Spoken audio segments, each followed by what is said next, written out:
Self-care is something of a buzzword right now, and according to Google Trends, searches under the term self-care have doubled since 2015. Now, I think self-care often gets a bit of a bad rap, and perhaps instinctively, as an Irish person who is quite robust, I think it can have undertones of self-indulgence, but really what's at the core of self-care is putting the oxygen mask on yourself first, because if you take care of yourself, both in terms of your mind, your body, and your spirit, you are better equipped to stay healthy and prevent disease, to do your job well, and to help and connect with others in your life. So I think particularly after the year that we've all experienced, where anxiety and self-doubt are absolutely rife, and I see that in my patients, I see this in my friends, anxiety is everywhere. It's really given me time and pause to think about what I do to look after myself. And I thought it might be interesting to share with you the self-care practices that have really made the difference in my life in the last 12 months. So let's start with the mind, because let's face it, happiness is an inside job. Now, that sounds like a bumper sticker, but I actually think it's absolutely true. Now, there are a couple of things that have made a big difference to me in the last 12 months. So firstly, I did the Hoffman process. I'm not sure if any of you know about this, but it's essentially a sort of boot camp for learning about yourself, understanding the habits that perhaps lead you to not be your happiest self, based on childhood patterns, things that you almost accept as just being you, where in fact they're actually learned behaviors that can actually be unlearned. So I did that in August last year, and I found that to be an incredibly cathartic process in a way, to really look at how anxiety in particular was causing problems in my life. And particularly as I've moved into running 2 businesses, and juggling the very full plate and wanting to deliver my best, but at the same time being hard on myself, being my own worst critic. So after I did the Hoffman process, I then embarked on a coaching course through an app called Positive Intelligence, which was developed by Shazid Shamin, who is a New York best-selling author, and a book of the same name. And I was essentially coached in a group of amazing women, big shout out to my pod for Positive Intelligence, on a weekly basis, alongside the use of the app and reading the book. And it teaches you to recognize when you are in sage mode and when you are in saboteur mode. And I think at that point in time, I was probably spending about 25% of my life in sage mode and the rest of it in saboteur mode, where the ego is strong and you spend all your time worrying about if you're doing well enough, comparing yourself to others, being hard on yourself, as opposed to looking at every problem as an opportunity to learn and to develop new skills, spending time in empathy, in curiosity, and really kind of approaching life as if you were surfing a wave, wave after wave, and it's all unexpected, and all you can do is really react to what's in front of you. And I guess it's really at the heart of it is the process, the practice of mindfulness, that most of the things that we spend all our time worrying about, in the future, and all the things that we spend our time analyzing from the past, in reality, if we just stay present, focusing on bodily sensations, our breathing, our state of relaxation in our body, that you can actually move past those kind of mental blocks. And I found the Positive Intelligence approach to mindfulness incredibly powerful. And I see it as almost being a way of practicing the things I learned in the Hoffman process, but in a much more manageable way on a day-to-day basis. You have prompts that remind you to do what are called PQ reps, the Positive Intelligence Quotient reps, that just discourage you from getting caught up in too much of the mind's nonsense, that idle chatter that oftentimes just simply isn't telling you the truth.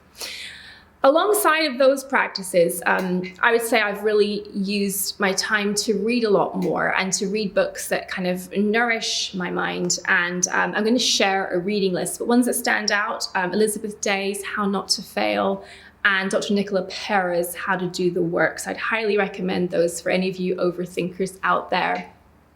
The final thing I've done for my mind is to join a network of entrepreneurs called the Supper Club. And I cannot tell you how much joy that's given me in the last couple of months alone. I only joined in February. But just to meet like-minded individuals, and the nature of the network is very altruistic. So people are willing to jump on the phone with you to help you solve a problem, and it works in a you pay it forward type way. And I guess at some point in time I will jump on the phone for someone else. But to be around like-minded individuals with so much in common, so willing to share their experience of the often lonely life that can come with entrepreneurship, I've just find really uplifting and inspiring, and a great addition to my life that makes me feel safe in a way at a time where lots of things are changing and moving very quickly. And it's one of the best things I've done for myself recently.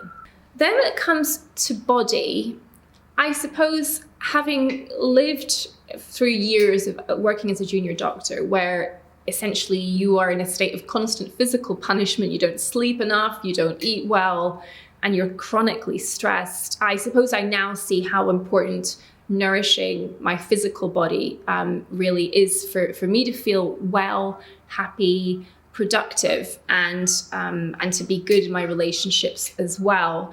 And for me, I have to say, sleep is the cornerstone of all of that. And I suppose anyone else who's suffered from insomnia, it's part of being, I guess, highly sensitive and anxious, you'll understand what I mean, that literally I can worry myself into not sleeping if it sort of dawns on me that I'm not falling asleep quickly enough. So for me, 7 hours a night is really important. I get a bit cranky, and things just don't go as well in my day when I have less than 7 hours.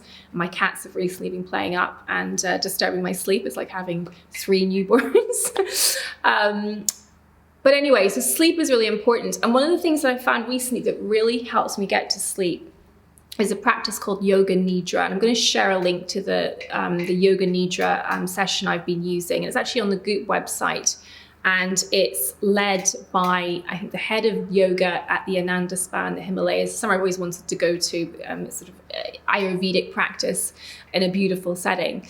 Anyway, so Yoga Nidra takes you to almost the point of falling asleep, that kind of heavy, dopey kind of feeling that you have, but it keeps you there, and it delivers such a profound level of relaxation that you sleep so well afterwards.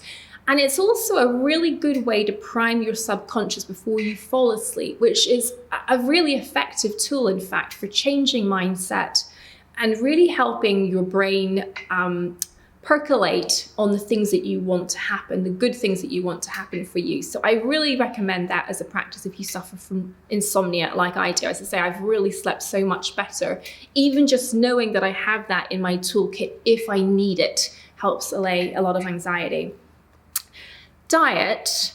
Generally speaking, I would say I'm pretty good with my diet. And I mean, this was really consolidated. I went to a place called Yeotown last year, during the brief bit of freedom that we had in summer. And that's a retreat in Devon, and it's a 5-day program. And basically, it restores you both in terms of your physical being, but also mental and spiritual as well. So you do yoga every day, you hike for 3 hours in the most sublime Devon scenery, and you eat in a really healthy way. So there's no caffeine, there's no booze, there's no refined sugar, no gluten, and no dairy. But the food is delicious. So don't for a second imagine that means that you're eating boring, dull, uninteresting food. The chef there is amazingly talented. And it just shows you the difference it makes when you eat a predominantly plant-based diet and you look after yourself in that way. That 5 days is such an intense reset, I can't even begin to tell you.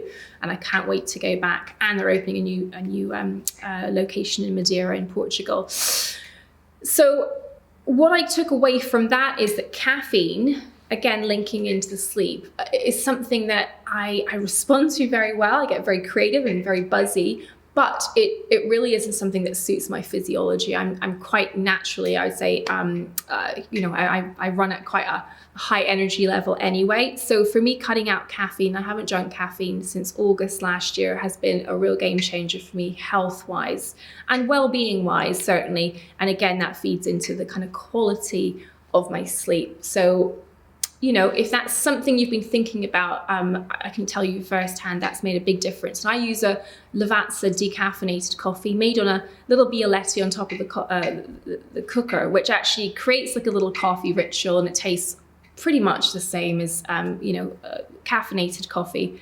And it's, I don't miss it, so I still get the sensation, the smell, and the taste without having the jangly feeling. And the other thing I keep an eye on is I do eat generally quite well. I'm very conscious of making sure I get those skin foods in. And if you haven't read my blog on that, I'll link to it so you can go check that out. I generally do eat a kind of a diet rich in those skin foods. But if I see my delivery bills creeping up, I know it's time to take a pause, to look at what's missing in terms of looking after myself, because that's usually a good indicator that I'm not devoting enough time to looking after myself, which generally is a sign that overwhelm might not be too far away. Final thing, my ritual for calming myself down if I'm having a really kind of frantic period is to hop in the bath with a face mask on. The heat from the bath encourages the penetration of a hydrating mask. It's always hydrating mask. I don't use any other kind of masks. And I'll pop some classical music on. For me, it's either Hans Zimmer or Yeotown. And, I'll turn the lights down. I'll get an Astia de Valette candle going. My preferred flavor is deli. And that's me. That's me in a good place. 20 minutes, I'll come out and I'll feel like a different person. And then when it comes to spirit, I suppose that's really about doing things that fill you with joy. And again, it's about knowing yourself. And I think I've really only started to know myself in the last couple of years to recognize, the things that really kind of give me a high emotionally. I love, great music, and I love dance. So going to see the ballet is one of the things I'm so looking forward to doing now that things are a bit more open. I love tango. I dream of going to Argentina and booking myself into a tango school. I've done a bit of Latin American dancing before, but that really kind of, lifts me up. Hans Zimmer, Yo-Yo-Ma, music that just, I find myself when I work, I get into flow very easily with that music. It almost has a meditative effect on my brain. I stop overthinking, I focus on the task at hand. And then being outside in the outdoors, I guess all of us realize how important nature is to us this last year. I think so many of us gravitated towards the park to help reset when things got stressful during the pandemic. And I know that the thing I crave is beautiful scenery. So places in my travel history, Costa Rica, Utah, Arizona, and South Africa, I realize now that it's that kind of big landscape, wherever they might be, that makes me feel good when I'm away from work. So that's something I'm really looking forward to doing.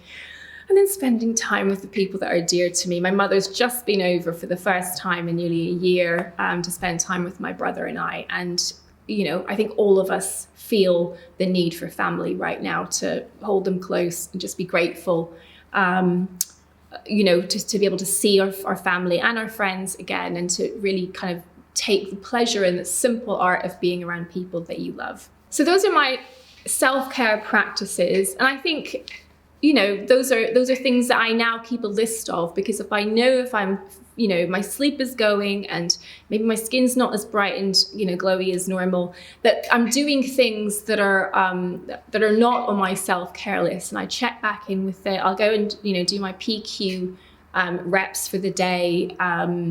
Maybe I'll meditate. I'll do a yoga nidra session. It's only 25 minutes. It's really nothing.